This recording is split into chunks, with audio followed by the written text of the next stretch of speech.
Greetings, YouTube. I've always found polar bears fascinating.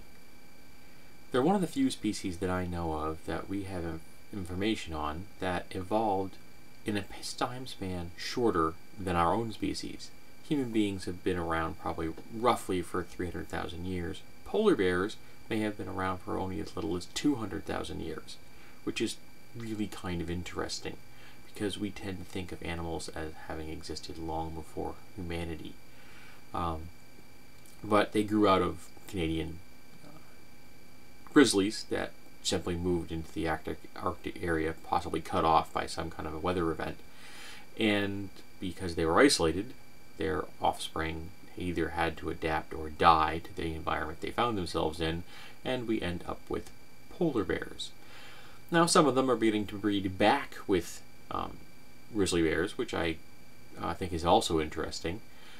But it looks like eventually, with the Arctic ice sheet being what it is, we may lose polar bears, which is just kind of a pity, because they're magnificent animals. I freely admit that my bias is showing. I am a big fan of bears, in particular the grizzly. And the reason I mention this is because the Arctic ice sheet has shown the smallest size ever this summer from the entire time that we've been gathering satellite data, essentially since we've had the ability to gather satellite data of the ice sheet itself.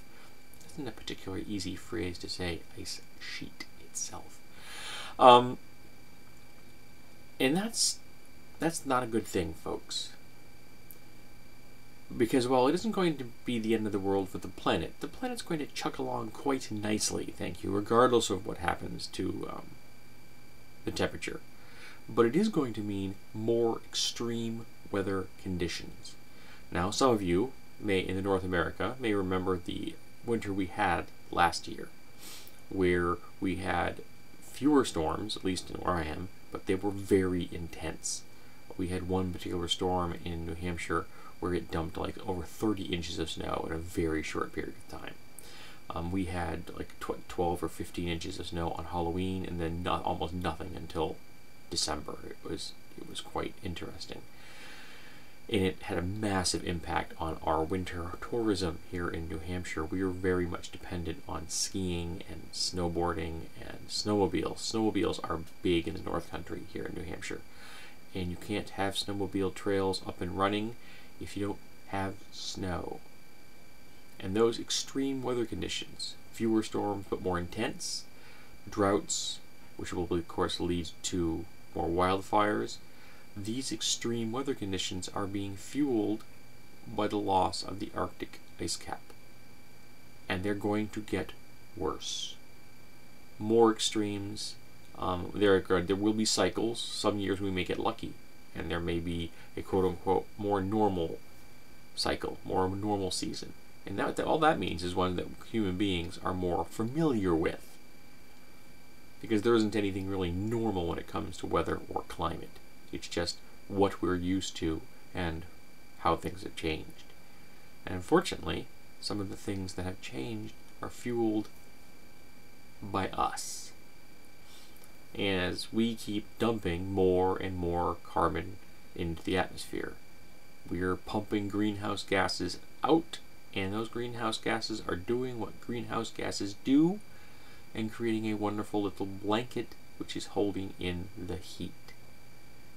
And as the ice cap gets smaller, more dark water is exposed to the sun, which then absorbs more energy, which will fuel more extreme weather conditions. And it's very, very depressing. There is no upside to this, folks. As an interesting tangent, I guess we may eventually get to see what the land under the Antarctic looks like. That'll be interesting, I guess, for those that have to move from the equator, because it will now be uninhabitable. I know there will be people who hop onto this comment thread for this video and tell me that climate change is a myth, that it is in dispute. Well, it's not in the real world. in the real world, where there are people out there living with these consequences right now, some just economic, and some much more severe, much more serious, these changes are happening. And something like, 97% of world researchers are on board with the idea that human beings have added to the Earth's climate change. Yeah, it's a real thing, folks. Now, the Europeans, of course, will be listening to this video and going, yeah, he's right. I wish the North Americans would hop on board that. And many of the North Americans are going to say, no, it's not happening. I look forward to the first comment that says that. I may even give them a bravo.